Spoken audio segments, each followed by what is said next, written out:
युवराजला गुलाबचा बॉसचा पुन्हा फोन येतो.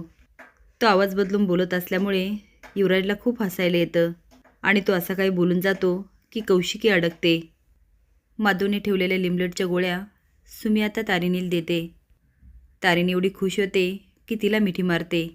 हे बघून सुमीच्या डोळ्यात पाणी येतं आणि ती म्हणते, तारिणी, खरंच तू किती लहान सहान गोष्टीमध्ये आनंद मानतेस. खरं तर आम्ही तुझ्यासाठी काहीच केलं नाही. तारिणी म्हणते, सुमी, अगं हे काय बोलतेस? मला जे जे हवं होतं ते सगळं तू माझ्यासाठी केलंस. सुमी म्हणते, पण आम्ही तुझा वाढदिवस कधीच साजरा करू शकलो नाही, कारण रेखाने तो कधी करूच दिला नाही. तारिणी म्हणते, हरकत नाही, तसं पण मला माझा वाढदिवस साजरा करायला आवडत नाही. तेवढ्यात मालती म्हणते, आवडत असतं तरी झाला असता का? तारिणी बघते तर माधव, रेखा, मालती आणि काव्य आलेले असतात. माधव म्हणतो, तारिणी, तू कधी आलीस? ती बाबा, हे काय आत्ताच. आता सगळे तारिणीला वाढदिवसाच्या शुभेच्छा देतात, पण माजुरडी रेखा मात्र तोंड फुगून असते. सुमी म्हणते, रेखा, तू नाही का तारिणीला शुभेच्छा देणार?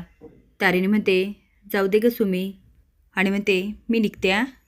युवराज फोनवरचा आवाज ऐकतो आणि हसायला लागतो आणि म्हणतो, ज्या व्यक्तीचा आवाजच खरा नाही आहे त्याचे इंटेन्शन कशावरून खरे असतील. केदार कौशिकीला फोन करतो आणि म्हणतो, ताई, तू कुठे आहेस? कौशिकी म्हणते, काय रे, काय झालं? तो म्हणतो, नाही, आज तारिणीचा वाढदिवस आहे म्हणून फोन केला. ती म्हणते, अच्छा, पण मी नाही येऊ शकत, कारण अजून एक क्लायंटबरोबर मीटिंगसाठी मला आजच जावं लागणार आहे, ते पण आत्ताच. युवराज फोनवर म्हणतो, धंदा ना पैशाने कमी आणि विश्वासावर जास्त चालतो. कौशिकी म्हणते, बिझनेसमध्ये ट्रस्ट किती महत्त्वाचा असतो हे तर तुला माहितीच आहे. आता कौशिकी युवराजशी बोलत असते की केदारशी, पण इकडे मात्र कॉल रेकॉर्ड होतो आणि टेक्नो तारिणीला फोन करतो आणि म्हणतो, युवराजला एक कॉल आला होता आणि तो रेकॉर्डसुद्धा झाला. तारिणी विचारते, काय बोलणं झालं त्यांचं? टेक्नो म्हणतो, आज त्या व्यक्तीला युवराज संध्याकाळी भेटायला जाणार आहे. तारिणी म्हणते, ही आपल्यासाठी खूप मोठी संधी आहे. पण केदार मात्र सुमीशी बोलत असतो आणि म्हणतो, बॉस तिकडून निघाली आहे का? सुमी म्हणते, केव्हाच निघालेली आहे, आतापर्यंत पोचायला हवी होती. पण तारिणी मात्र फोन ठेवते आणि रिक्षाला आवाज देते. ती रिक्षात बसते आणि म्हणते, आज मला बघायचंच आहे ती व्यक्ती कोण येते. पण कौशिकी मात्र केदारशी नाही तर दुसऱ्याच कोणाशी तरी बोलत असते आणि केदार सुमीशी बोलत असतो. तो आता विचार करतो, बॉस कुठे गेली असेल.